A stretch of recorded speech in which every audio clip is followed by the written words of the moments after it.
Warahmatullahi wabarakatuh. Ketemu lagi dengan saya Deka Susanto ya.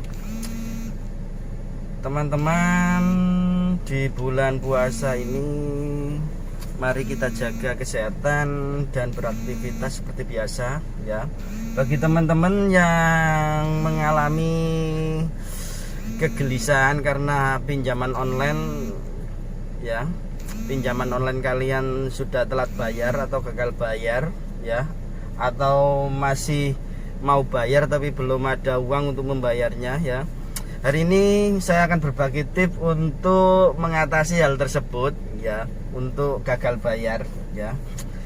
Untuk gagal bayar yang pertama yaitu tetap tenang. Pertama tetap tenang ya, siapkan mental kalian ya, siapkan mental dan diri kalian.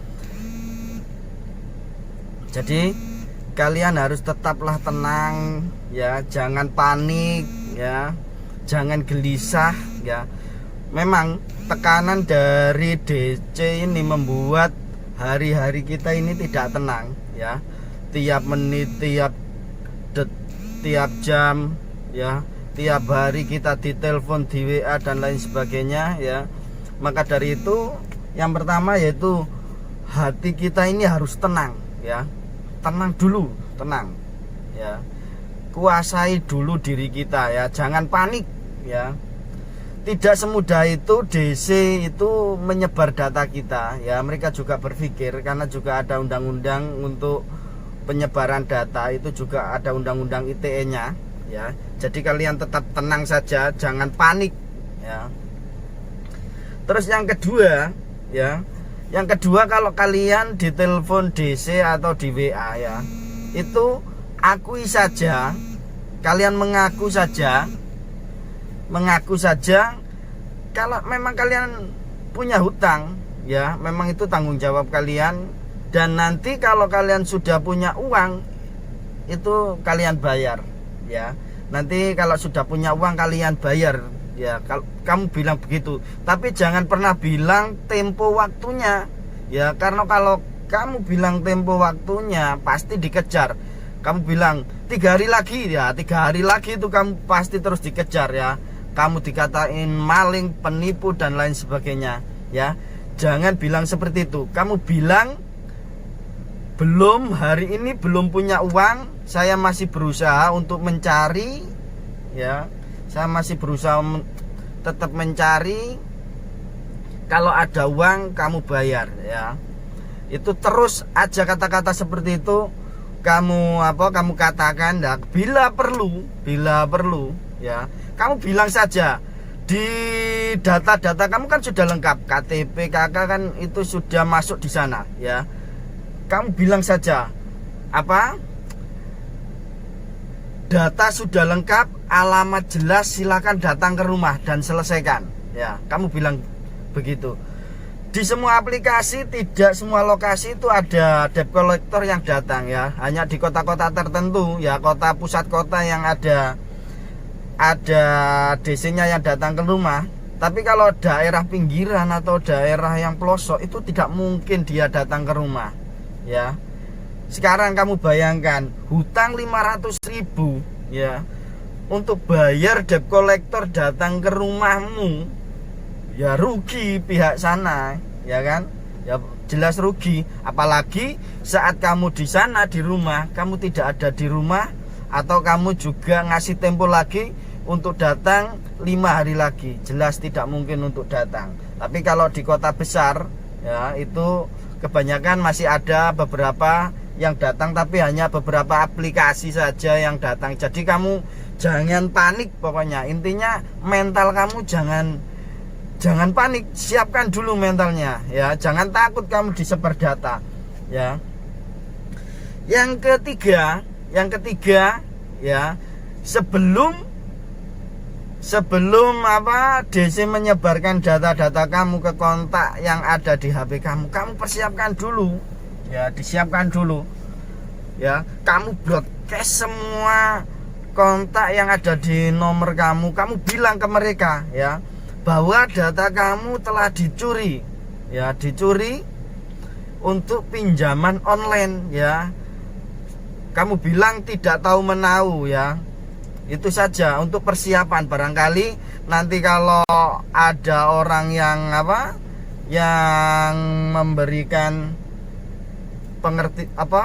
pengertian ke kamu ya, Pak ini gimana kok masuk di sini ya, ini kan kamu sudah persiapan tadi, tensi marahnya orang yang dikirim oleh DC itu akan turun ya. Kamu persiapkan dulu itu ya, kamu amankan dulu kontak-kontak kamu ya, kamu amankan sehingga kamu ada persiapan untuk melangkah ya. Jadi jangan panik, intinya jangan panik. Terus yang keempat, tetap beraktivitas seperti biasa ya. Jangan kamu mengurung diri, malu minder karena kamu punya hutang, jangan ya. Banyak sekarang itu kasus seperti itu ya. Tidak hanya kamu di Indonesia itu yang punya hutang online, itu tidak hanya kamu ya. Banyak sekali ya. Sekarang itu malah lagi viral ini pinjaman online ya. Ya kan ini permudah di corona ini kan, banyak sekali orang yang nganggur, jalan pintasnya ya itu pinjaman online ya, pinjaman online ya. Jadi tidak hanya kamu sendiri yang mengalami hal seperti itu ya. Coba kamu gabung di komunitas Facebook melawan pinjaman online atau apalah, grup-grup, atau sharing ke teman kamu yang pernah pinjam online ya.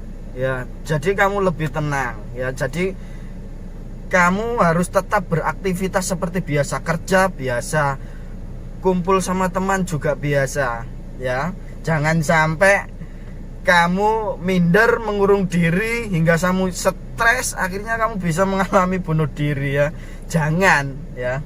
Ini kan pinjaman online, dia tidak tahu siapa kamu juga.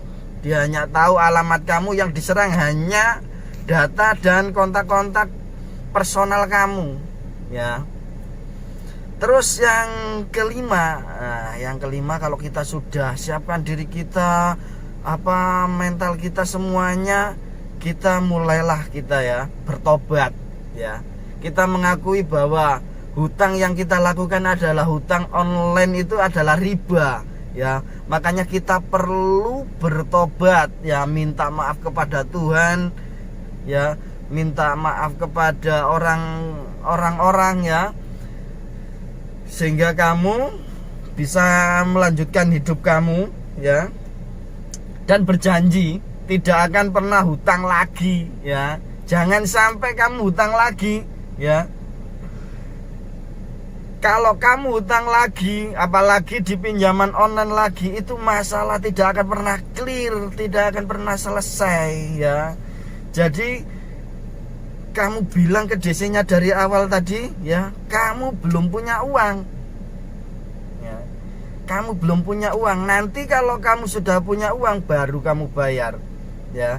Jangan menjanjikan waktu ya, tanggal itu jangan ya. Jangan sampai seperti itu ya.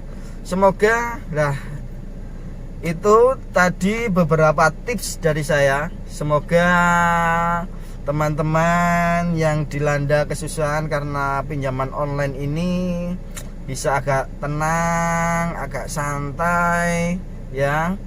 Nanti akan saya bagikan beberapa tips-tips lagi agar DC ini malas lagi kamu ya. Jadi sangat malas sekali.